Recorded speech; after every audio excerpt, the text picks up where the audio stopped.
Voice of Indonesia.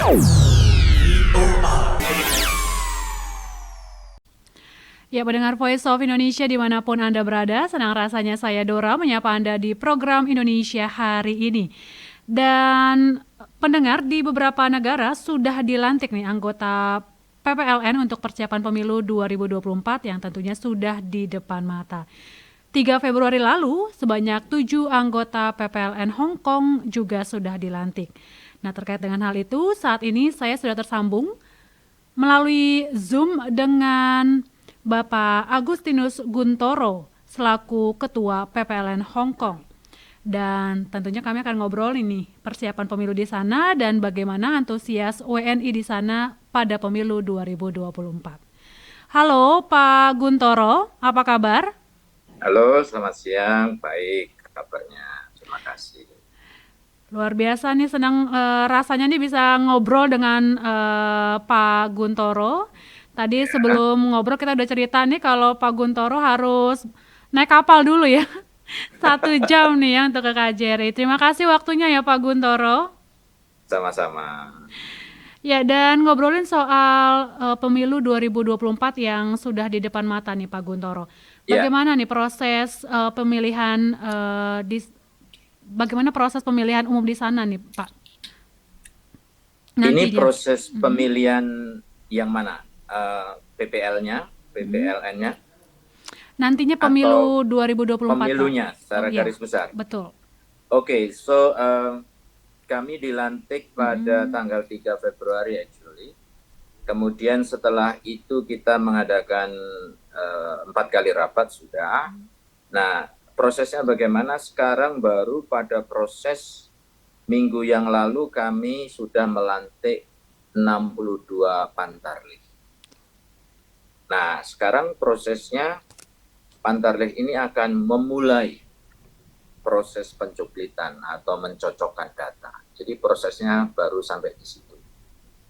Tentu kalau mau secara detail kemarin dalam pelantikan dan juga BIMTEK atau bimbingan teknik kepada para pantarlih, kita ada sedikit masalah dengan sistem bagaimana mendata secara lebih efektif. Maka kita agak di hold dulu. Jadi sekarang pantarlih sebetulnya belum bergerak. Kita targetnya hari Kamis ini, 2 hari lagi kita akan membuat bentuk pencocokan yang lebih efektif. Nah, baru setelah itu mereka akan mulai bekerja. Oke. Jadi saat ini tahapnya masih di sistem pencocokan datanya begitu ya Pak Guntoro ya? Betul ya. Lalu untuk jumlah pemilih sendiri ada berapa di Hong Kong, Pak Guntoro? Jumlah pemilih, nah ini yang menarik. Kami mendapatkan data dari KPU itu 190 sekian ribu. Sementara kami mendapatkan data dari KJRI itu hanya sekitar kurang dari 150-an ribu. Jadi ini menjadi tantangan kalau mau ditanyakan tentang tantangannya, yaitu bagaimana membuat data ini menjadi betul-betul akurat. Nah, ini yang tidak mudah. I think inilah yang menjadi tantangan yang utama. Jadi kalau mau dikatakan ya 150-an ribu karena data yang dari KJRI sekitar itu. Oke. Dan ini apakah sudah dilaporkan ke KPU sendiri, Pak, untuk data ini yang berbeda? Nanti dalam proses hasil setelah kami mencocokkan data, kemudian pantarlih mencoba untuk bekerja mencocokkan data. Nah, baru itu nanti kita laporkan data yang kurang lebih di lapangan seperti itu. Lalu untuk pemilih sendiri ini penyebarannya seperti apa nih Pak? Dan kira-kira di kisaran usia berapa? Apakah semua ini pemilih muda ya? Atau memang sudah cukup berumur yang di Hong Kong? Iya, jadi di Hong Kong dan Macau kalau boleh dilihat secara umum, itu 90% itu para PMI atau pekerja migran Indonesia. Sementara yang 10% itu mahasiswa dan para pekerja profesional. Kami belum menganalisa tentang kisaran usia berapa, tetapi sebagian besar PMI itu adalah para pekerja aktif. Jadi ya kalau 90% PMI yang aktif, maka ya kisarannya antara 30 sampai 40 atau sampai 50. Jadi menurut saya usia yang tidak muda tapi juga tidak tua. Usia usia yang relatif sudah Ya, matang begitu Pak ya. ya betul. 30, kisaran 30 sampai 40 umurnya nih. Hmm. Lalu untuk tingkat partisipasi pemilih sendiri ini seperti apa nih Pak? Pada 2019 secara total itu 95,24 persen. Nah untuk komitmen PPLN sendiri tahun ini? Sebetulnya angka yang didapat dari ibu ini Mm-mm. sangat wow, Oh iya. 95%,24%. Tetapi data yang kami peroleh dari laporan 2019 itu justru yang berpartisipasi menjadi pemilih itu tidak lebih dari 50%. Oke, tidak lebih dari 50% ya. Berarti di kisaran Hanya 50-an ya Pak ya? enggak, hanya 46 sebenarnya. 46. Ya. Jadi memang sangat rendah. Sangat rendah. Sebetulnya. Ini kenapa Ya. Pak kalau kita bisa mengkulik alasannya?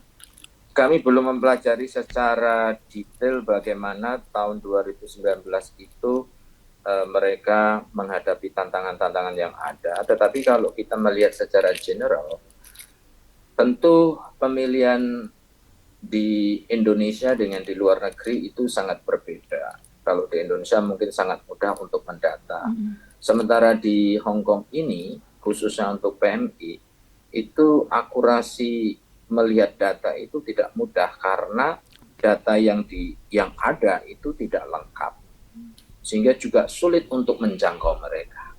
Oke. Jadi untuk para pantarlih itu untuk betul-betul bisa mencocokkan data dalam waktu 2 bulan untuk 150-an ribu itu juga sulit. Gitu. Selain bahwa tentu kalau kita melihat secara general, memang mentalitas kita masyarakat Indonesia untuk melaporkan diri kalau aku sudah di Hong Kong itu rendah, atau bahkan kalau sudah pindah dari Hong Kong udah di Indonesia lama tapi ternyata datanya masih di Hong Kong. Jadi mungkin itu yang menyulitkan karena menurut saya data 150-an ribu mungkin itu juga tidak sangat akurat. Maka memang menjadi kesulitan tersendiri bagi pantarlih untuk betul-betul bisa mencocokkan data itu. Oke. Jadi memang betul akurasi. Ya. Tantangannya memang ada di akurasi data ya Pak ya? Ya, betul. Dan ini selain upaya untuk terus mencocokkan data dengan baik nih, apalagi nih upaya yang dilakukan teman-teman PPLN khususnya untuk meningkatkan nih partisipasi masyarakat Indonesia yang ada di Hong Kong untuk ikut pada pemilihan umum 2024 nanti? Iya, oke.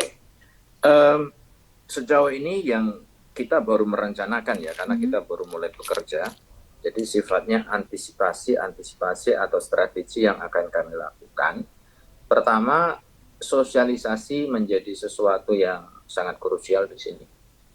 Kalau di jadwalnya KPU, sosialisasinya itu sekitar bulan Juli, tapi kami merasa itu terlambat, jadi kita akan melakukan sosialisasi dengan acara-acara tertentu, mengumpulkan massa dengan program-program tertentu lebih awal. Bahkan minggu ini kita rencana akan mengumpulkan beberapa perwakilan organisasi terlebih dahulu. Karena kita merasa kita perlu mendekati key person dalam komunitas-komunitas tertentu, maka organisasi-organisasi itu yang ingin kami dekati terlebih dahulu. Jadi itu pertama. Jadi tentang sosialisasi lebih awal, tapi juga memikirkan sosialisasi yang lebih menemui sasaran, lebih efektif. Lalu yang kedua, kami melihat ada banyak kendala waktu di tahun 2019 khususnya dalam antrian. Bahkan ada keluhan-keluhan, ada yang 5 jam, bahkan sampai tidak ada kesempatan memilih karena waktunya habis. Maka yang kami pikirkan adalah nantinya dalam pelaksanaan bagaimana kita membuat sistem antrian yang lebih efektif. Kami itu mau belajar dari pemerintah Hong Kong yang kemarin cukup bagus dalam mengatur antrian orang yang mau tes PCR sama vaksin. Ribuan orang tapi mereka bisa mengatur dengan baik. Itu. Lalu kami juga rencana mau menambah titik pemilihan. Itu sebagai cara supaya lebih banyak orang untuk masuk. Kalau tahun 2019 itu hanya ada 4 titik, 1 di Macau, 3 di Hong Kong. Nah yang di Hong Kong ini kita akan nambah 2 lagi. Jadi nanti akan ada 5 tempat yang supaya selain orang tidak terlalu jauh untuk memilih, tapi juga ini untuk mengurangi antrian panjang sehingga semakin orang juga bisa terlibat. Lalu yang kedua, yang selanjutnya adalah mungkin pemilihan pos itu juga harus tentu itu kebebasan para pemilih ya. Tapi kalau bisa kita memotivasi untuk lebih banyak pos juga. Karena kendalanya adalah kadang-kadang pada pemilihan ini para PMI tidak boleh keluar oleh majikan. Karena kan para PMI itu biasanya mendapatkan libur hari Minggu. Nah, jadi nanti ini kita belum minta izin ke KPU, tetapi kemungkinan besar kita akan segera minta izin bahwa pemilihan di Hong Kong akan 2 hari lebih awal atau 3 hari. Itu kan tanggal 14 Februari itu kan hari Rabu. Nah, kita akan minta izin nanti tanggal 11-nya pemilunya hari Minggu. Karena saat hari Minggu itulah banyak para PMI libur. Jadi memang selama ini ketika pemilu kemarin itu juga dilaksanakan di hari kerja Pak ya? Di sana ya? Waktu itu juga hari Minggu. Oke. Dibuat hari Minggu. Yang 2019. Ya. Oke. Jadi harusnya sih bisa lah ya untuk digelar lebih awal tanggal 11 Februari nanti ya? Ya. Dan memang cuman masalahnya ya walaupun sebagian besar hari Minggu, tapi juga banyak juga yang liburnya itu hari Sabtu. Oke. Dan itu kadang-kadang para majikan itu tidak fleksibel. Nah, maka mungkin salah satu strateginya nanti mungkin kita perlu mengadakan pendekatan kepada majikan-majikan dari para PMI ini supaya mereka memperoleh haknya untuk memilih. Oke. Jadi memang untuk di Hong Kong sendiri ini langsung datang ke TPS begitu Pak, tidak melalui pos-pos gitu untuk surat suaranya ya? Yang tahun 2019 itu juga pakai 2 sistem, yaitu pos dan TPS, tapi yang pos sedikit sekali persentase. Oke. Nah, maka kita akan tidak memaksa tentunya, tapi akan mengencourage mereka untuk pakai pos juga. Oke. Sebetulnya kan ada 3 sistem itu yang dari KPU. Kotak keliling. Oke. Tapi kami merasa kesulitan SDM kalau harus kotak keliling. Jadi kita memilih untuk 2 cara ini. Lalu untuk titik pemilihannya sendiri Pak, tadi disebutkan ditambah 2 ya tahun ini. Ya. Ini di daerah mana saja Pak? Belum fix sih, sebetulnya belum disebutkan secara fix, tetapi tambahannya sudah ada data tahun 2019 di situ? Belum sih Pak, belum ada. Oke. Jadi kalau nggak salah kemarin dalam rapat disebutkan Wan Chai, itu tempat yang dulu 2019 juga, lalu Sim Sam Sui, TSD, ini juga tempat yang lama, kemudian Yunlong itu juga tempat yang lama. Nah, tambahnya nanti di mana ini kemarin? Satin. Okay. Satin dan di Wan Chan Ho. Kemudian Macau. Jadi itu ada tempat-tempat yang titik-titik di mana biasanya orang Indonesia berkumpul. Betul. Dan tadi akan diadakan sosialisasi dengan organisasi-organisasi yang ada di di Hong Kong begitu Pak ya. Ya, Dan right, memang right. kan TK Indonesia itu banyak sekali ya ikut organisasi, ada yang menulis, fotografi, seperti itu ya Pak ya, akan Betul. didekati untuk Ya, sosialisasi nanti Pak ya. ya, ya. Oke. Betul. Oke. Lalu untuk tadi Bapak juga sempat cerita ini masalah sistem antrian dan ini juga jadi masalah ketika pemilu 2019 dan Ya. juga 2014 juga ya. Ini Right. sistemnya nanti seperti apa? Tadi Bapak sempat cerita akan mengikuti Hong Kong gitu ketika pemilihan umum. Bisa dijelaskan nanti sistemnya kira-kira seperti apa, Pak? Sebetulnya ini baru omong-omongan yang belum begitu detail ya, karena kami juga baru dalam pembicaraan secara general. Iya, kita akan bertanya. Yang di Hong Kong yang menarik waktu itu kalau nggak salah tidak hanya satu line gitu ya. Bukan, karena waktu itu kalau yang di Indonesia, yang maksud saya yang antrian kita waktu pemilu 2019 itu satu line yang mengular sampai ke jalan gitu. Nah kalau di sistemnya Hong Kong itu bukan hanya line ke belakang kayak ular satu line, tapi beberapa line. Oke, jadi banyak ya Pak ya? Ya begitu. Tapi kita belum betul-betul men-setting bagaimana nanti. Baru secara general kita melihat sistem antrian ini menjadi salah satu sistem yang harus diperbaiki. Karena pengalaman saya sendiri, walaupun waktu itu saya datang pagi ya, 8:30, saya baru bisa nyoblos jam 12. Waduh, lama banget itu nunggunya ya? Iya, padahal itu saya termasuk pagi. Nah di belakang saya itu masih banyak sekali sampai. Nah itu yang kami pikirkan. Maka kami mau menambah titik dan mungkin juga TPS, tapi kita belum fix ya, TPS-nya ditambah. Oke. Dan sudah adakah Pak kerjasama yang dilakukan dengan otoritas setempat nih agar setiap WNI bisa ikut nih berpartisipasi pada pemilihan umum 2024 nanti? Belum ada langkah konkret untuk kerjasama dengan pihak related parties di Hong Kong. Tetapi memang akan sesegera mungkin. Pertama yang dilakukan adalah minta izin tempat yang itu tadi 5 atau 6 titik tadi sesegera mungkin. Jadi kita harus dibantu oleh perwakilan dalam hal ini KJRI. Kita akan minta izin pemerintah setahun sebelumnya sudah harus kirim surat.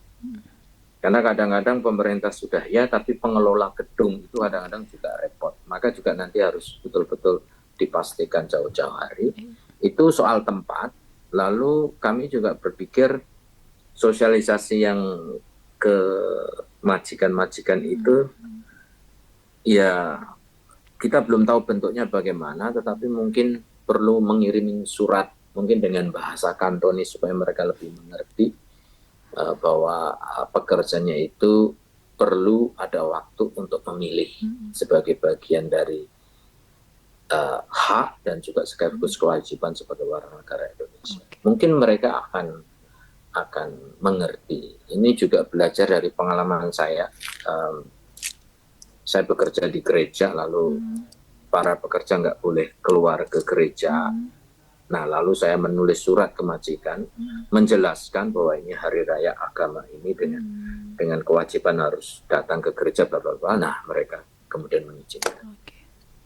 Seperti itu.